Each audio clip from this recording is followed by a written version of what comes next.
I'm a nurse by profession. Graduate po ako sa CEU. And then po, after ko po makagraduate, nag-work po ako sa hospital for 1 year. Sobrang nakakapagod po. Yung sobrang toxic po kasi yung mga pasyente po. At the same time po, yung babagan nga po ng sweldo. Kumbaga yung effort mo na magtrabaho dun, parang hindi talaga worth it. Gusto ko talagang makapunta sa ibang bansa, kaya din ako nag-nursing. Napapagod lang ako, tapos po wala rin ako naiipon. Kung dito lang ako magtatrabaho, walang mangyayari sa future ko.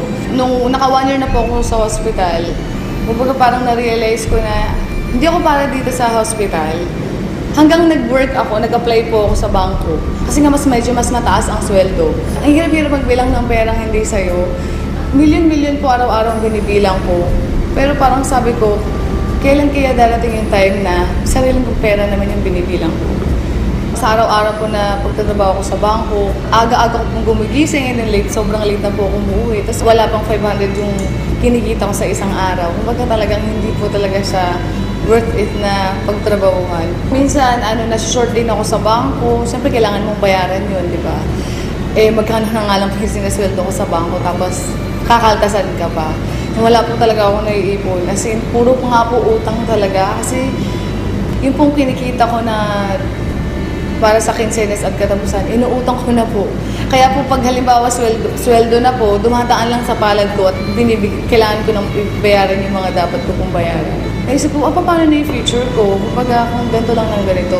Etong negosyo na to, pinagdasal ko kasi talaga siya. Nung after ko pong magdasal, actually, mga ilang days lang namit ko po si Upline Jong Jorge na isa rin po sa mga Millionaires Club ng Royal. Kumbaga po, sobrang blessing na ma-share sa akin yung opportunity. In-explain niya sa akin yung negosyo.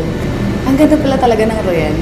At the same time, yung products ng Royal napakaganda at sobrang dami ng produkto. Ang kumpanya, very stable. As in, nung napakinggan ko yung negosyo ng Royal, yung pananaw ko sa buhay, sobrang nag-iba. Sabi ko, meron palang ganitong opportunity. Bakit ngayon ko lang nga talaga pinakinggan? Kasi sabi ko, meron namang opportunity sa Pilipinas, bakit kailangan ko pang pumunta ng ibang bansa? Actually, nung umpisa, sabi lang naman sa akin ni Jong, idadagdag ko lang sa ginagawa ko. Hanggang dumating yung time na ginagawa ko yung negosyo, yung kinita ko po sa Royal ng 1 week, katumbas na po ng 3 buwan sa bangko. Kaya sabi ko po, grabe talaga, parang kailangan ko na talaga i-full-time ang Royal. Kaya po noong April, nag-resign na po ako. So, sineryoso ko po agad yung Royal. Na-realize ko na working hard is different from working smart. Kahit gaano ka kasipag, kahit gaano ka katsaga, kung magamaling sistema yung ginagawa mo, hindi ka yayaman. Pero po, grabe po, yung sipag mo, yung tiyaga mo, ilipat mo sa Royal, tamang sistema, panigurado yayaman ka. Mas nakakaipon na ako ngayon, and like dati kasi, talagang puro utang. Ngayon yung mga utang ko, nabayaran ko na. Ngayon sila na yung utang sa akin, gano'n. Noon, gumigising ako ng sobrang aga kasi may pasok ako eh.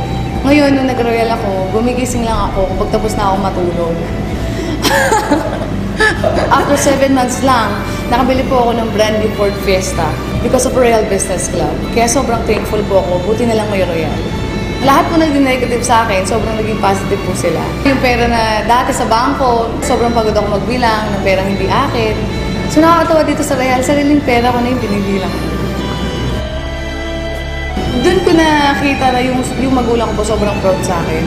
Kumbaga kahit hindi ako nakapag-ibang bansa, kayang-kaya kong tuparin yung mga pangarap ko kahit dito lang sa Pilipinas.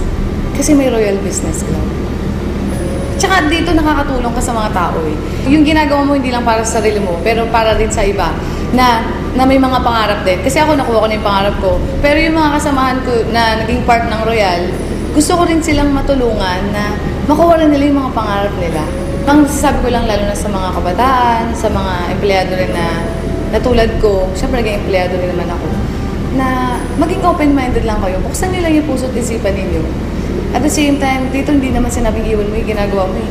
Ang sabi lang naman ni Royal, idadagdag mo lang sa kung anong ginagawa mo. Kung wala kang dinadagdag sa ginagawa mo or binabago, hanggang dulo wala namang magbabago. Meron lang kasi akong binago, meron lang akong dinagdag, kaya may nagbago. Kumbaga yung mga pangarap ko, nakuha ko because of Royal Business Club. Buti na lang may Royal.